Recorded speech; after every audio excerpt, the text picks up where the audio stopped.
Bien-aimés frères et sœurs, vous connaîtrez la vérité et la vérité vous affranchira. Ça, c'est pas moi qui le dis, c'est la Bible qui le dit. Mais moi, je vous dis mieux.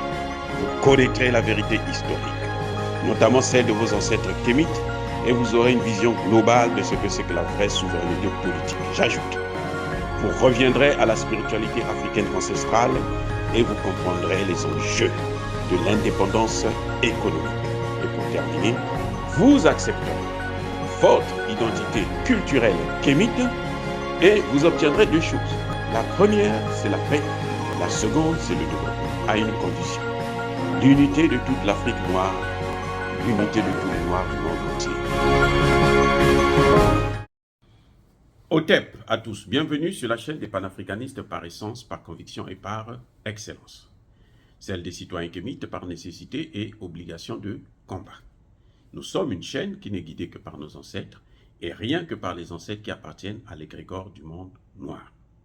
Par conséquent, nous ne croyons en aucun Dieu venu de l'étranger. Toutefois, cette vidéo n'est aucunement destinée à inciter à la haine ou à la violence, car nous menons un combat qui est d'abord et avant tout intellectuel, spirituel et démocratique. Ensuite, il est politique, géopolitique et géostratégique. Contre l'impérialisme, le colonialisme, le néocolonialisme et l'endocoloniat, qui sont tous qualifiés de crimes contre l'humanité. Nous menons ce combat sur la base du principe fondamental que nous avons hérité de nos ancêtres kémites, qui est celui de la Mahat, c'est-à-dire solidarité, vérité et justice. Vous êtes donc en droit de connaître la vérité.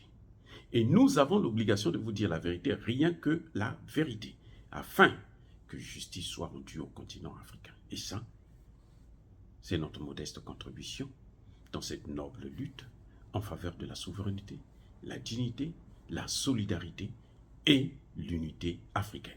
Ça, c'est ce que nous appelons le panafricanisme.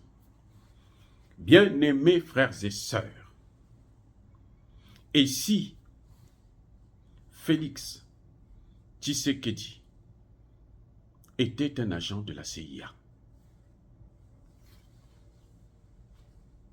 Question pour un champion. Vous savez, hier, c'était eux qui parlaient. Nous, on ne pouvait pas parler, on ne pouvait pas donner des réponses, on ne pouvait pas éclairer la population. Maintenant, nous avons les armes pour combattre l'ennemi et nous allons utiliser toutes les armes pour les combattre. Et si Tshisekedi était un homme de la CIA, si Tshisekedi est là au pouvoir exactement pour qu'il puisse diviser, morceler le grand Congo démocratique. Vous savez, quand il a été élu, élu entre guillemets, il faut bien le dire, les gens ne voulaient plus de Kabila parce que ça faisait trop longtemps. Et Kabila s'est entendu avec Tshisekedi pour le placer là. Vous savez bien comment ça s'est passé, les accords qu'il y a eu entre Kabila et Tshisekedi pour que Tshisekedi puisse accéder au pouvoir. Et quand il a pris le pouvoir, l'élection avait été gagnée par Fayoulou.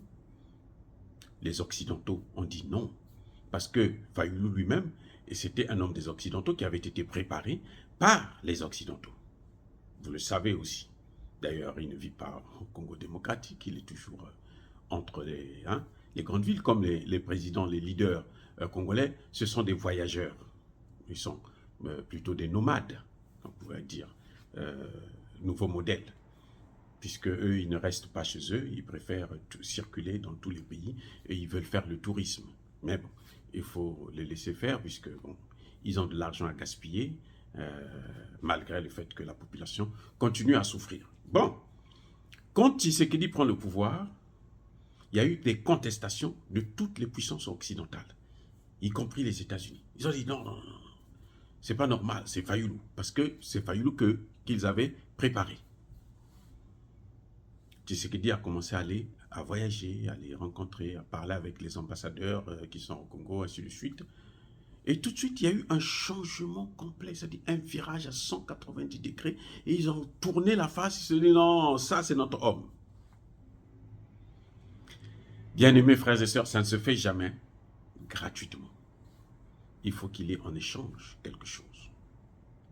Donc, Tshisekedi a pu les rassurer. Et ils ont compris que non, mais avec lui, nous pouvons, on va faire mieux que ce qu'on attendait de la part de Fayoulou.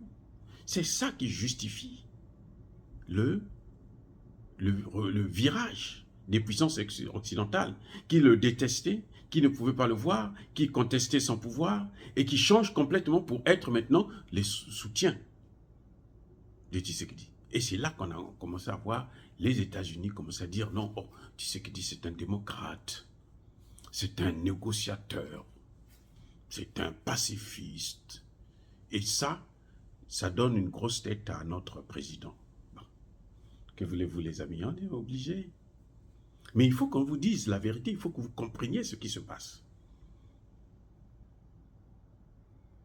Et à un moment donné, Tshisekedi appelle Emmanuel Macron en public devant tout le monde à un sommet. Mon frère. Depuis quand?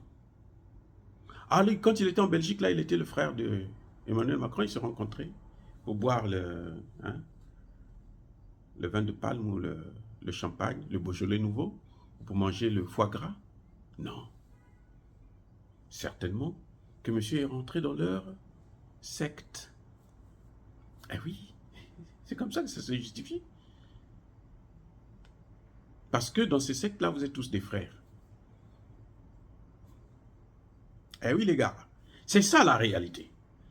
Donc, on voit bien que comment M. Tshisekedi est arrivé à stabiliser la position des Occidentaux pour que les Occidentaux puissent maintenant se taire.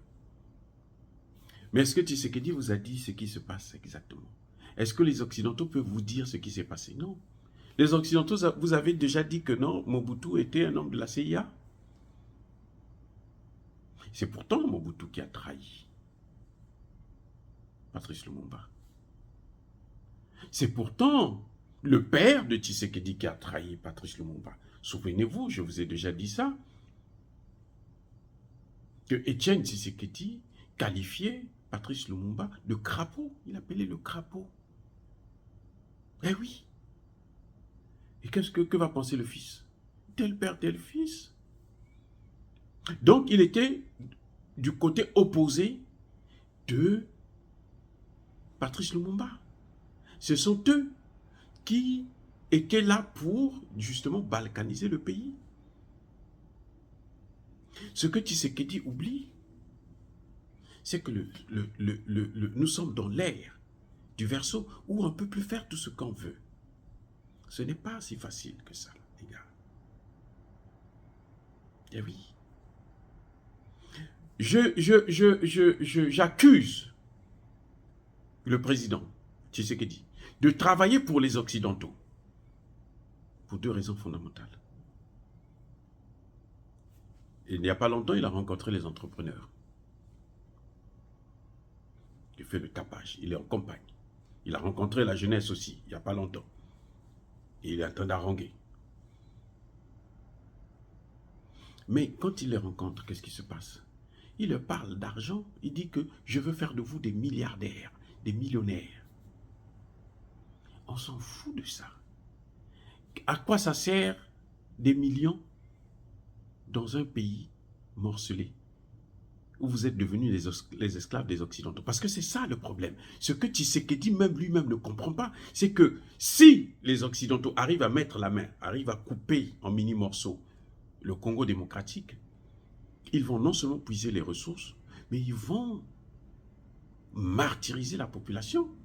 Léopold, le roi Léopold II là, à lui seul, il en a tué, vous savez combien? 10 millions. C'est pire que Hitler. 10 millions, Léopold, là au Congo démocratique. Les bras coupés, les ceci, les cela. C'est la catastrophe. Donc ce que Tshisekedi est en train de faire, c'est-à-dire que c'est impardonnable. Bref, monsieur réunit les gens pour leur parler de l'argent. Parce qu'il sait que les Congolais adorent l'argent. Ils sont tellement pauvres, ils ont été tellement appauvris par tous les gouvernements qui l'ont précédé, et que quand on leur donne de l'argent, pour eux, c'est la solution à tous les problèmes. Ils ne voient plus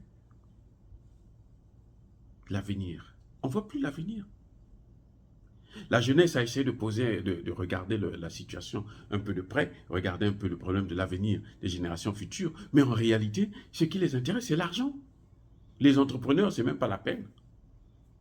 Mais ils ne pourront plus avoir des entreprises puisque le terrain sera occupé. Le Rwanda est en train d'entourer le Congo démocratique par le Centrafrique, par le Congo et puis par le Rwanda.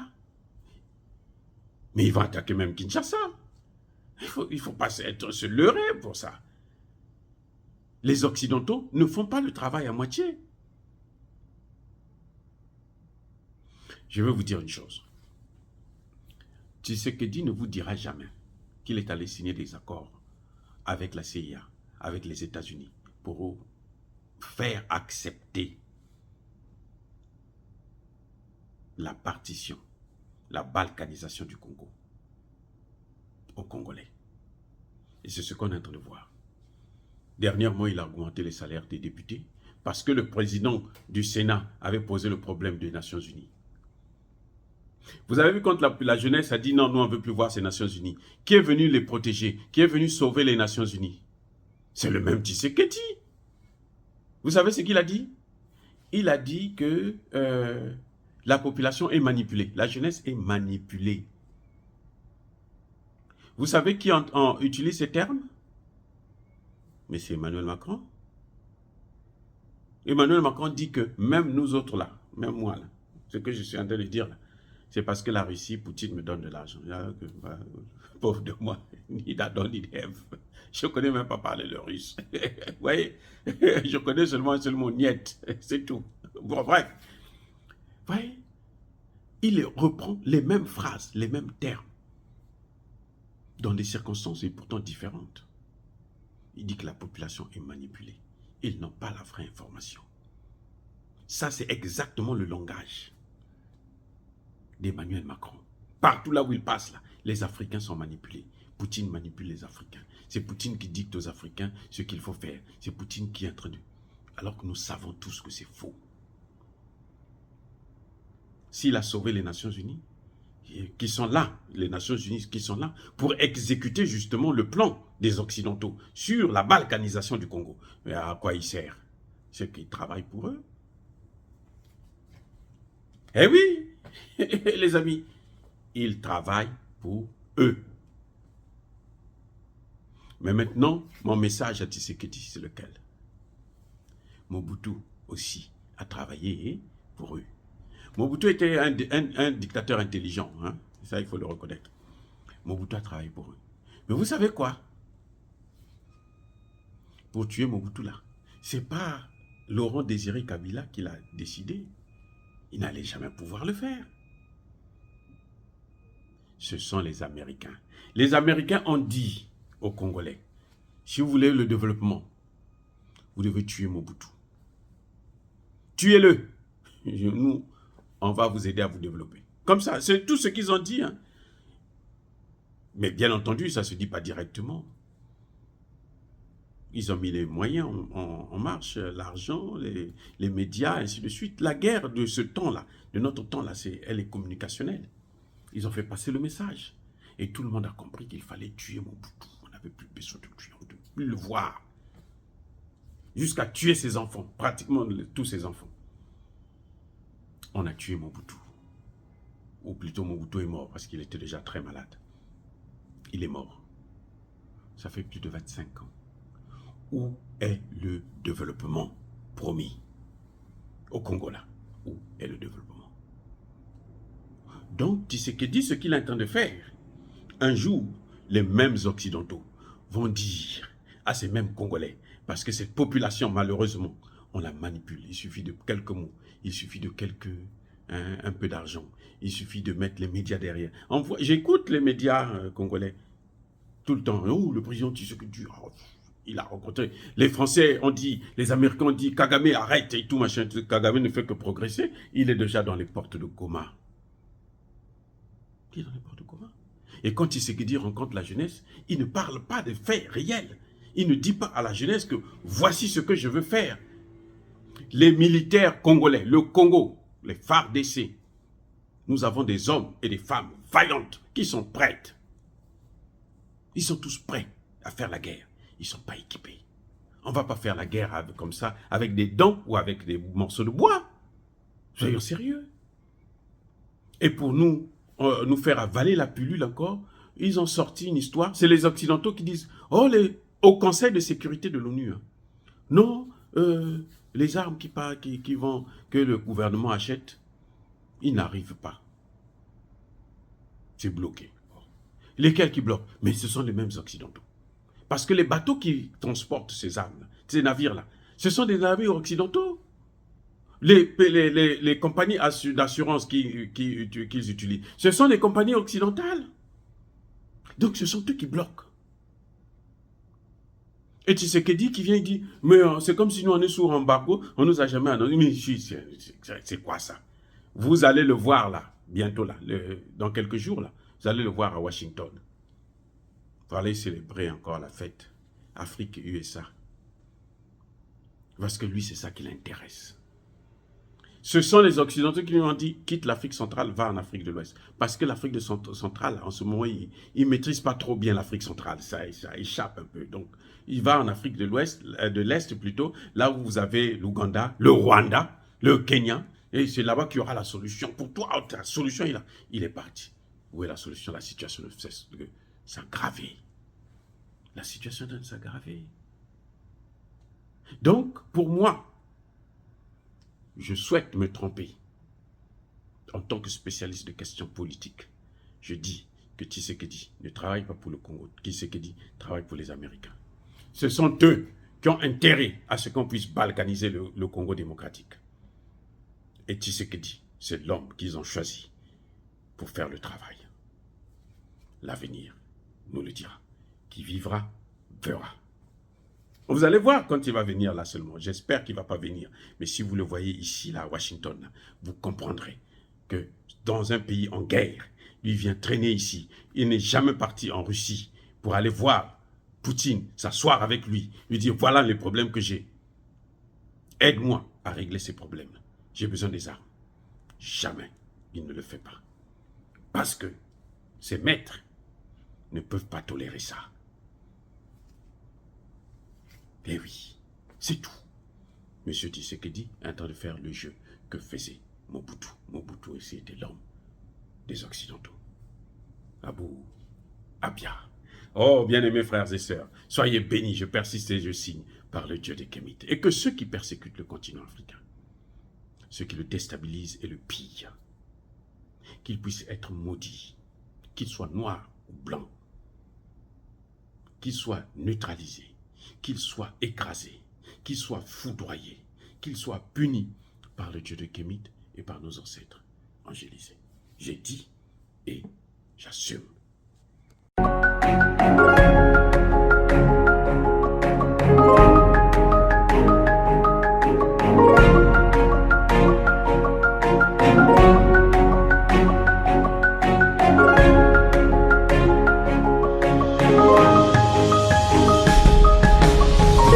Eux, ils marchent par la foi et non par la vue. Mais moi, je vous conseille vivement de marcher par la connaissance scientifique et historique, notamment celle de nos ancêtres kémites, par les cinq sens et par l'intelligence. Abou Abia.